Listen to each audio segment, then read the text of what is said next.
Hello guys, അപ്പോൾ തുടങ്ങാം. This is ബൊഗ്ഗു ചാനൽ. ധനഞ്ജയ് ശങ്കർ സംവിധാനം ചെയ്ത് 2025 ഡിസംബർ 18 റിലീസ് ചെയ്യാൻ ഒരുങ്ങുന്ന മലയാള ചലച്ചിത്രമാണ് ഭബ്ബബ്ബ ഭയം ഭക്തി ബഹുമാനം. ജനപ്രിയ നായകൻ ദിലീപാണ് നായകവേഷത്തിലെത്തുന്നത്. കൂടാതെ വിനീത് ശ്രീനിവാസൻ, ധ്യാൻ ശ്രീനിവാസൻ എന്നിവരുമുണ്ട്. സ്പെഷ്യൽ അപ്പിയറൻസ് ആയിട്ട് ക്യാമിയോ റോളിൽ വരുന്നത് ദ റിയൽ OG മോഹൻലാൽ ലാലേട്ടനാണ് എന്നതുള്ള ഒരു പ്രത്യേകതയും ഈ സിനിമയിലുണ്ട്. അപ്പോൾ അവരൊരു സോങ് റിലീസ് ചെയ്തിട്ടുണ്ട്. Song title ഡാസ് അഴിഞ്ഞാട്ടം. പാടിയിരിക്കുന്നത് വിനീത് ശ്രീനിവാസൻ, MG ശ്രീകുമാർ എന്നിവരൊക്കെയാണ്. ലിറിക്സ് ചെയ്തിരിക്കുന്നത് വിനായക് ശശികുമാറാണ്, നിങ്ങൾക്ക് നന്നായിട്ട് അറിയാം. ആൻഡ് മ്യൂസിക് ചെയ്തിരിക്കുന്നത് ഷാൻ റഹ്മാൻ. ഈ സിനിമയുടെ ഒറിജിനൽ സ്കോർ ചെയ്യുന്നത് ഗോപി സുന്ദറാണ്. അപ്പോൾ ആ പാട്ടാണ് നമ്മൾ ഇന്ന് റിയാക്ട് ചെയ്യാൻ പോകുന്ന. വാ guys. Gokulan Gopalan presents. Gokulan Gopalan Krishnamoorthy producers.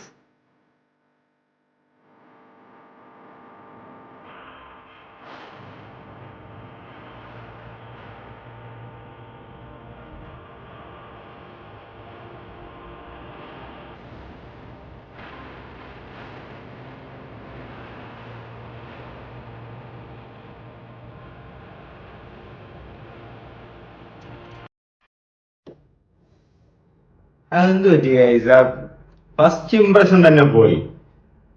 ആ ഫസ്റ്റ് ഇംപ്രസിൽ ആ ലിറിക്സ് തന്നെ അട്ടർ ഫ്ലോപ്പായി. വിനായക് ശശികുമാർ അങ്ങനെ ചെയ്യാത്തതാണല്ലേ. ഒരു എന്താ എന്താ പറയാ, ഒരു അഡ്ജസ്റ്റ്മെന്റിൽ ചെയ്ത പോലെ, ഒരു പൊക്കിയടിക്കാൻ വേണ്ടിയിട്ട് ചെയ്ത പോലെ, ഒരു ചിലർക്ക് മകന, ചിലർക്ക് നൻപന എന്തോന്ന് കാണിച്ചു വെച്ചേക്കുന്നത്. Writers by Suffer Lord Dave.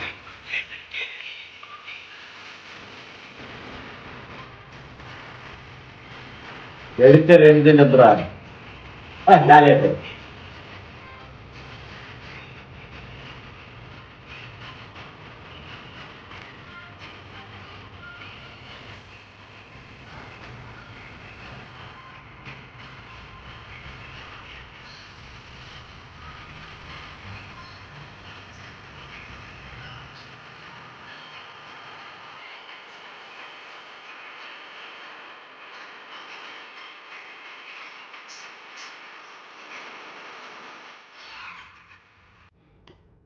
Guys, ഉള്ളത് പറയാലോ, ലിറിക്സ് അട്ടർ ഫ്ലോപ്പാണ്.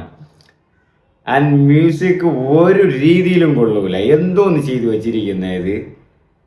ലാലേട്ടനെ കിട്ടിയിട്ട് ലാലേട്ടനെ കാണുമ്പോൾ ലാലേട്ടൻ ഓക്കെയാണ്, പക്ഷെ ലിറിക്സിൽ എന്താണ് കാണിച്ചു വെച്ചിരിക്കുന്നത് എനിക്ക് മനസ്സിലാകുന്നില്ല. അത് ഇലക്ഷൻ പാട്ട് പോലെ, പാരഡി സോങ് പോലെ. ഇത് സിംഗം കാട്ടിലുണ്ടെന്ന് ഹൈപ്പ് കയറി എങ്ങോട്ട് ഇത് അത് ആ പാടുമ്പോഴും ആ ഒരു പാട്ടിന് മാച്ച് ആവാത്ത പോലെ തോന്നുന്നു. അതിൽ എന്തോന്ന് ബീറ്റൊക്കെ എടുത്തിട്ടിരിക്കണ. എന്താ ഇവന്മാര് ഉള്ള ഹൈപ്പ് കയറ്റി കളഞ്ഞിട്ട് ഹൈപ്പ് ഇറക്കി വിടുമെന്നാണ് തോന്നുന്നത്.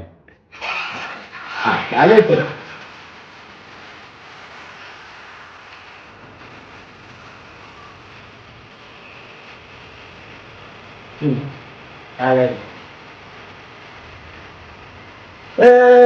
Real OG Mohanlal.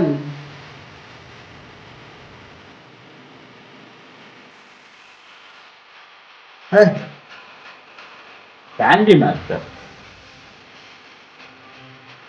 Gilli reference. അബദി വാദി നീവ. Music Shaan Rahman. Original score Gopi Sundar. Vocals വീരൻ സുരേഷ് ആണ് എക്സ്ട്രാ ഒരാൾ. കൊറിയോഗ്രാഫ് സാൻഡിയനാണ് കൊറിയോഗ്രാഫ്. സത്യം പറയാൻ കഴിച്ചത് ലാലേട്ടനെ കാണാൻ ഞാൻ ലാലേട്ടനും ദിലീപ് രണ്ടുപേരും നിന്നപ്പോഴേ എനിക്ക് ലാലേട്ടനെ കണ്ടുള്ളൂ. അവിടെ ഞാൻ ദിലീപോടെ ഡാൻസ് കളിക്കുന്ന പോലെ ശ്രദ്ധിച്ചില്ല. കാരണം എനിക്ക് ആ ഓരോ സ്ക്രീൻ പ്രസൻസ് ഒക്കെ ലാലേട്ടൻ്റെയിലാണ് എൻ്റെ കണ്ണ് പോയത്. ലാലേട്ടൻ അവിടെ നിൽക്കുന്നതാണ് ഞാൻ കണ്ടത്. ഈ പാട്ട് കേട്ടിട്ട് ലിറിക്സും കാര്യങ്ങളും ലാലേട്ടന് വേണ്ടിയിട്ടുള്ളതാണ്.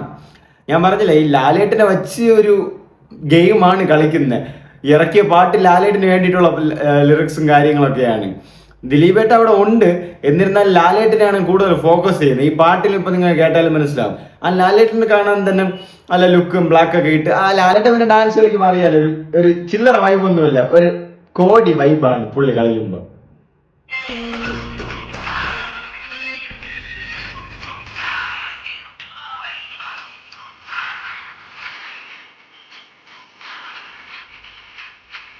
രണ്ടുപേര് വാ.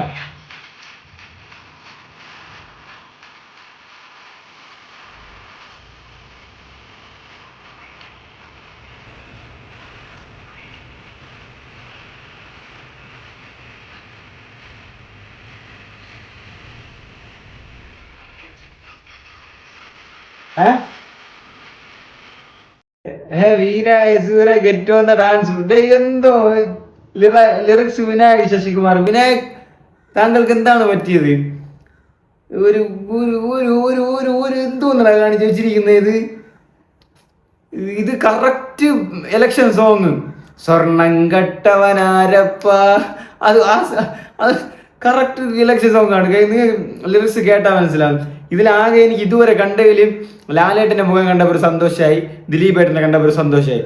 ബാക്കി മറ്റതെല്ലാം വെറും ശവം. ബീറ്റിംഗ് ശവം, ലിറിക്സ് ശവം, ബാക്ക്ഗ്രൗണ്ട് ഒന്നും എനിക്ക് ശ്രദ്ധിക്കാനേ തോന്നുന്നില്ല. കാരണം എന്തെങ്കിലും കാണാൻ കൊള്ളാതിരുന്നാലേ എനിക്ക് ശ്രദ്ധിക്കാൻ തോന്നുള്ളൂ. സാൻഡി മാസ്റ്ററിന്റെ ഒരു ഇത്രയും നല്ലൊരു കൊറിയോഗ്രാഫ് ഉള്ള ഒരാളെയും കിട്ടിയിട്ട് ഈ ഒരു നല്ല പാട്ടിറക്കാതെ ഇവർ തമിഴ് ബീറ്റൊക്കെ, തമിഴ് ലിറിക്സ് പോലെയൊക്കെ ഇട്ട് തമിഴ് ബീറ്റൊക്കെ ഇട്ട് ചെയ്യാൻ നോക്കുന്നുണ്ട്. നടക്കുന്നില്ല, ഒരു വേലയും നടക്കുന്നില്ല. ഇത് ഒറിജിനൽ സ്കോർ ഗോപി സുന്ദരനാക്കി പോലെ മെയിൻ സ്കോറിലേക്ക് അല്ലെങ്കിൽ സോങ്സിന് വേറെ ഒരാളാക്കണമായിരുന്നു. ജാൻ റഹ്മാനെയൊക്കെ മാറ്റണമായിരുന്നു. എല്ലാം റിവോൾവ് ചെയ്യാൻ പറ്റുന്നില്ല. ലാലേട്ടനെ കാണുമ്പോൾ എനർജി തോന്നുന്നുണ്ട്. ഇതിനിപ്പോ ഇവിടെ UDF പൊടി, LDF പൊടി. അതില് രണ്ടുപേരും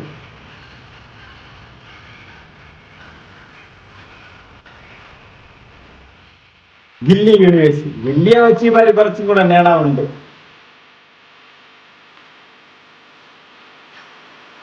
എന്നെ പ്രിയ നായകൻ ദില്ലി.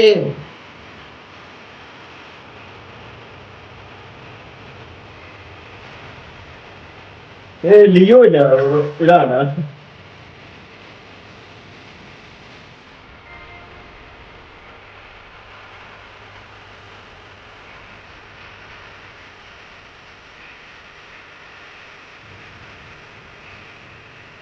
ഓ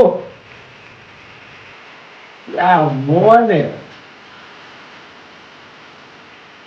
രാജ.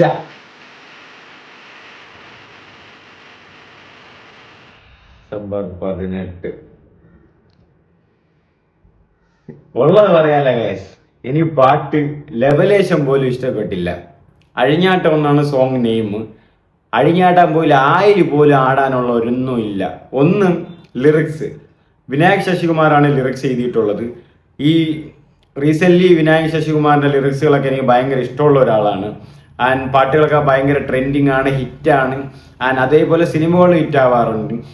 റീൽസിലും പാട്ടുകളൊക്കെ ഭയങ്കര ട്രെൻഡിങ് ഒക്കെ ഉള്ളതാണ്. പക്ഷെ എന്തുകൊണ്ടാണ് വിനായക് ശശികുമാർ ഇങ്ങനെ ഒരു ലിറിക്സ് വന്നതെന്ന് എനിക്ക് എത്ര ആലോചിച്ചിട്ടും പിടികിട്ടുന്നില്ല. ഒരു ഒരു ഒരു ബന്ധുവിൽ, അതായത് തമിഴ് ടൈപ്പ് ബിലിംഗ്വൽ, മലയാളം തമിഴ് പോലെയൊക്കെ കൊണ്ടുവന്ന് അങ്ങനെ ഒരു ലിറിക്സ് പോലെ വരാനാണ് ഉദ്ദേശിച്ചത്. പക്ഷെ അത് നടന്നില്ല.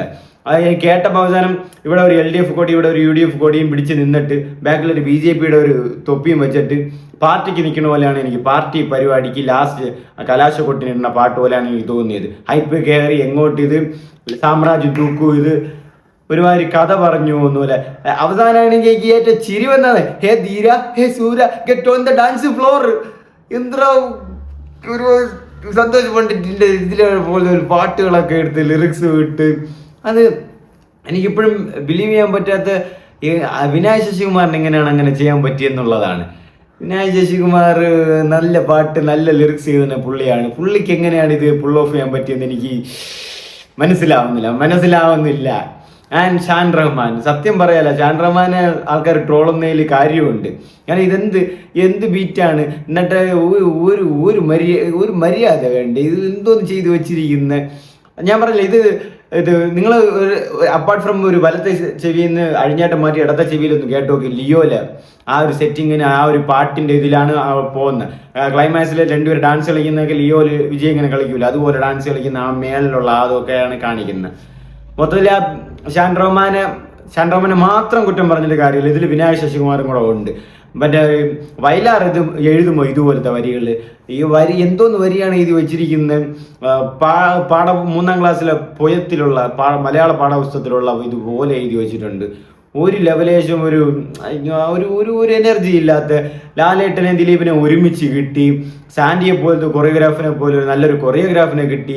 എന്നിട്ട് അവർ രണ്ടുപേരും ഒരു നല്ല എനർജറ്റിക് ആയിട്ട് ഒരു പാട്ടിറക്കാതെ, അത് ഒരു നല്ല എനർജിക് ആയിട്ട് ഒരു ലിറിക്സും കാര്യങ്ങളും വരാതെ ഇത്രയും ഷോക്കായിട്ടാണ് പാട്ട് എഴുതി വെച്ചിരിക്കുന്നത്.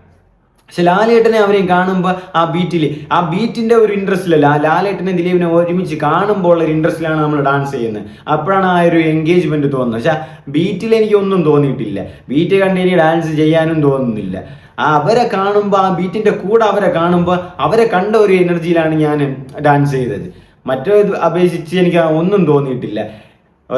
ഹൈപ്പ് കയറ്റി അവസാനം അടിച്ചിറക്കുന്നാന്ന് തോന്നുന്നു. ഇതിപ്പം കണ്ടപാലിന് മോഹൻലാലിനെ ഇവർ എങ്ങനെയെങ്കിലും തള്ളി ഇറക്കുമെന്നാണ് തോന്നുന്നത്, താഴ്ത്തി അടിക്കുമെന്ന്.